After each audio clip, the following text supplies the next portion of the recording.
Well, good afternoon. Thank you for coming. It's nice to know that there's lots of security professionals in front of us, so that you can question whether or not the assertions we make about our technology actually makes sense. So we're Blueskytec. You'll notice that they've stolen our logo because we did copyright it in 2013. Anyway, I'm joking. So welcome. We're going to talk about cybersecurity in space. Lots to talk about, so I'm going to romp through it. The first part is really about the commoditization of cyber attacks on the internet. The next bit is actually the serious end of the business. So rather than the internet of toys, we're talking about the internet where it actually touches the cyber physical and can kill people, and what people are trying to do that. So malware designed to kill. And then a new era of space. So we're working with the UK Space Agency, and at the time that we were doing that work, and I'll cover a little bit of that, we were approached by a large US space systems prime contractor to secure their systems. So we're going to talk about how we went about that and actually how that technology works. And that's the same technology that we can use at IoT, where we've been protecting the Colombian government about the drugs trade going to the US, right the way up to the critical national infrastructure and the high end of that, which is space. So Chris and I, you get 2 for 1 this afternoon, have a background in national security and intelligence. And we've taken the classified briefings that we've been exposed to over the last decade and worked out what the problem might be about now and in the future, and looked for a solution to that particular space. There's a lot of information on these slides, so I'm not going to cover every single detail. Just want to talk about the weak link in the chain. You'll have all heard about what the Pentest partners talked about kettles. I just want to use that fridge and kettle example about being the weak link in the chain. So it uses a $15 Wi-Fi card. There's no particular problem with that, unless you look at the electronics. It's terrible. And that basically puts the PIN code of your protected router in free text in the system. So now I can attack your router. So that is a really ridiculous thing. Actually, now they've improved it and they've overcome that particular problem. But then if you want to actually do something with that, then geepy.co.com, is it up there? It gives you where all of those devices are in London. So that top right-hand picture are where people are using that internet kettle at that point in time. So it's one of these commoditized scanners on the internet that enable you to do your reconnaissance and look for how to attack something, either concertedly because you want to attack that organization and you know something about it, or just be a bloody nuisance. Now, the bottom right-hand corner is that particular website, and if you have a look at it, that is the Westminster Bridge. That is as of the last couple of days, and those are every single router that's in that particular geography in London. And if you zoom into it, you get the address of that as well. So now you can link that to the organization, and you can start to target it. Scary stuff. Okay, so how do we attack critical national infrastructure using Google? I gave this presentation in the UAE on the 12th of the 12th of the 12th, and I looked up at the clock as I was starting the presentation, and it was 12 minutes past 12 and 12 seconds. I paused, actually, to wait for the 12 seconds, because that was when the Earth was going to stop. And I thought, well, is it worth me going on with the presentation if that's going to happen? And luckily, it didn't, so I had to continue. But this is the only presentation that I'd given, because I did that live at that time, where I've seen people with their mouths open in the audience. Now, these were critical national infrastructure people in the UAE at Khalifa University, and they really got frightened when they realized how easy it was to attack their systems. And then they challenged us with the Khalifa University to actually let their students do that, and we had to rein them back from getting too excited. So just put into Google how to attack critical national infrastructure, and you get all of these references to Shodan. There are others. There's Zoomeye and there's Census, and there's lots of them these days. But what you're seeing there is what are the products that are available on the internet What are the exploits against those, and what IP addresses you can attack? And this particular slice of the action is search engines for power plants. But if you look at it, it's also got fridges and kettles and CCTV, etc.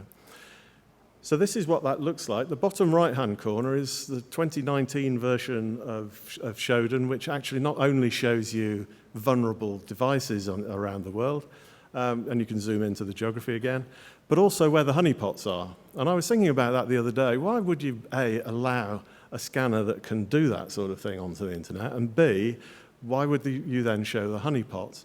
Because you can argue that you're making security out there like a bounty to just have an asymmetric attack and get the world looking at attacking things for you and then fix those before it gets too serious.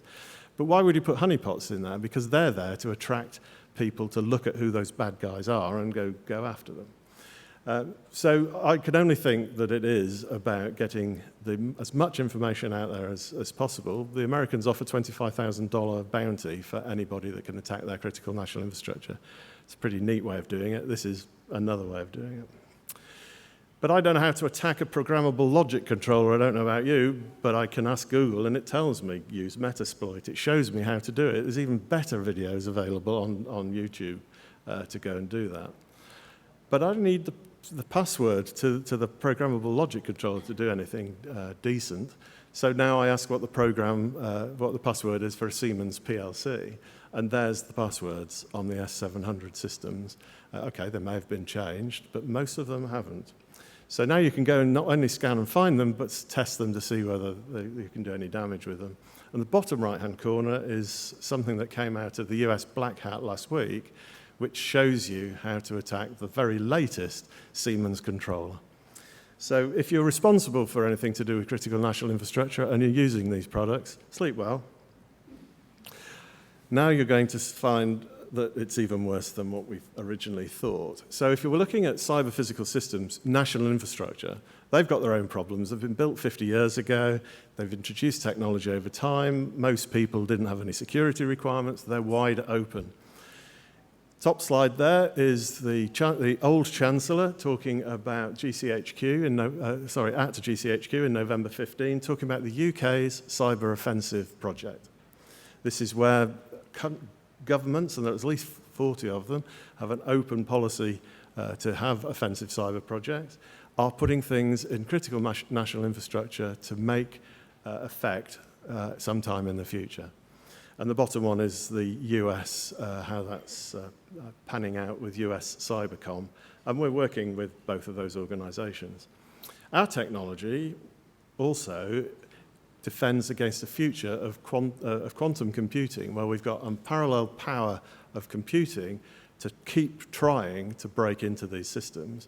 And also AI, which says, go learn, go and find out what the networks are doing, and go attack them when I tell you. Scary world.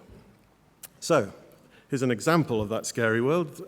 Most of you will have heard of Stuxnet. If you haven't, look it up. Even if you have, look it up even more, because the more you learn about it, the more incredible it is as a psychological attack.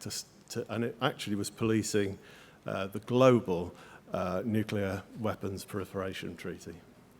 There's a timeline to Triton, where Schneider Electric had their safety systems put out of control, basically, so that now, if I wanted to, I could raise the pressure, I could do whatever I wanted to the network, and actually blow up a petrochemical site. Now, there's rumors it was the Russians, it was rumors that it was the Iranians, it was probably both of them. But if you look at the timeline of that, and if you get a copy of these presentation notes, I'll leave you to go through the detail, you'll find that that timeline matches perfectly the Russian working cycle. And that's how the Chinese attacks were found originally, when they were taking the IP off the Western networks some 10 years ago. The timing, again, was subject to the Chinese calendar. Okay, so let me talk about space for a moment. We're entering a new age of space, and I don't know if you're following it at all, but it is quite exciting. So Elon Musk launched SpaceX a couple of weeks ago, launched another second lot of 60 satellites. He's launching 48,000 satellites. Now compare that with the 2,000 that man has launched to date. He's launching 48,000 to build that bottom right-hand diagram there, which is the Starlink system. I heard in the plenary session this morning, don't worry, we're mature in terms of networks and who owns them and who's running them. I would disagree with that assertion, because this is Starlink. This is a high terabyte, potentially, bandwidth, 5G bandwidth service at very, very low latency. Now, it's paid for by the links that we use between the London and the New York Stock Exchange to do nano trading. So very, very fast trading and making money on the difference between the two markets. Starlink, as you can see now, it's showing the London area to New York. We'll put that globally. So by 2025, we'll have 48,000 networks beaming to 42 billion IoT devices, or the ability to, and just imagine what we can do with that type of capability, and also imagine what the security implications are. Now that one link, and they've had two because the second one had a 20% improvement in latency. They paid 300 million for each one. So Elon Musk is guaranteeing that he will recover the cost of this system just on the financial services hitting those particular markets between Tokyo, London, New York, etc. Why? Because his vision, believe it or not, is to put 1 million people on Mars. And that's going to cost an absolute fortune, and he can pay for it through projects like this. So that's why the new era of space is quite interesting. It used to be in the hands of the Chinese, the US, and the Russians. It's now 38 countries have satellites, 45 countries have services. That's just going to increase, increase, increase. And just to plug, that's where we won the award at the UK Space Conference for the most innovative project this year, September, which was quite nice because there was a ramjet next to us and the Mars lander, so we were rather pleased in that. So the new age of space, if you're interested in this particular area and in resilience, then have a look at this. This is a US Space Intelligence Center report that came out in December 18. And I won't go through the detail of it, but basically they concluded that in the future, space will be contested, congested, and highly competitive and vulnerable.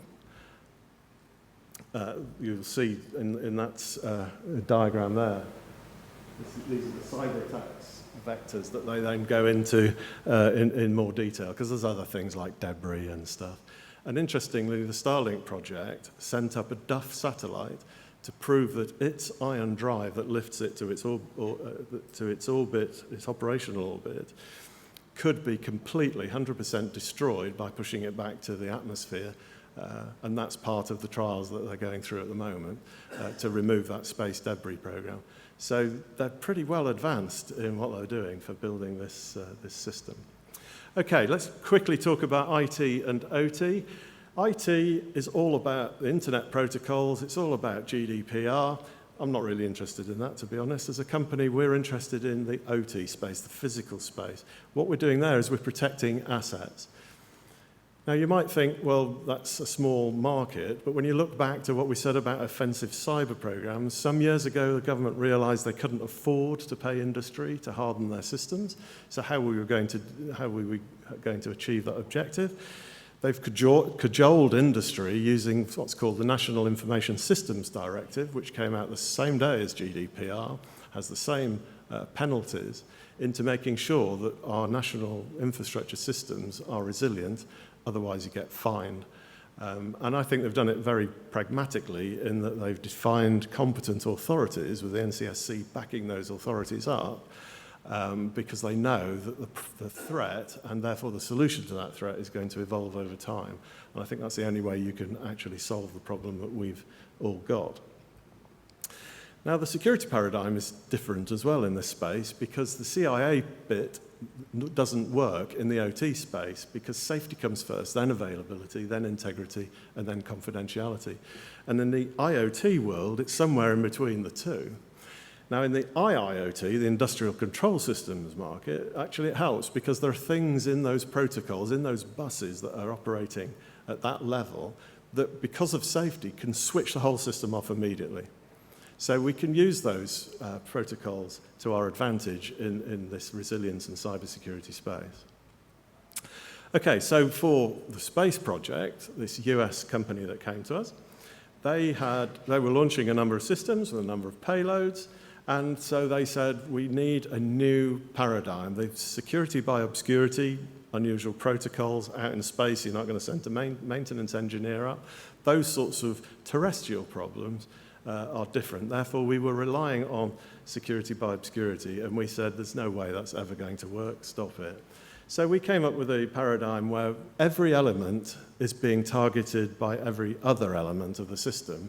So let's defend that particular element, and then cut and paste that across the whole system, and you end up with a super security system. Now, when we came about developing our technology, we thought, how can we put cybersecurity issues for things like national infrastructure control systems, satellites, out of the reach of cyber attacks? That's where we really would like to be. So could we take the VPN type technology? Could we take HSM type technology? Could we cram that all together and make it applicable to that particular level? And that's what we've done. So we started off by looking at what the gurus are looking at. So if you know about encryption algorithms, a lot of the old ones now are being junked because quantum computing will one day work out what the algorithm is. So you need true randomness because nothing can work out true randomness. And even the globally selected best in class, if you like, which is AES, suffers a birthday attack every 2 to the 64 bits. So what they want to do with AES is extend the key length. The problem is if you extend the key length, the performance of the system crashes. Our technology is based on two-fish, and we can extend those bits without losing that advantage of key length and the reduction in performance to 512, 1024, you name it, we can extend that. So we believe that we've come up with the algorithm and key management system that is both quantum resistant and will defend against our AI attacks. The technology gurus in this particular space, Bruce Schneier and others, basically have declared that a one-time pad is considered unconditionally secure, and there's mathematical proof to do it. So we thought, right, we'll do that as well. So now we're going to take something that creates true randomness, put it into the components that we want to protect, and then serve the keys to open up those particular channels. So nothing can do anything to the system unless it matches those keys.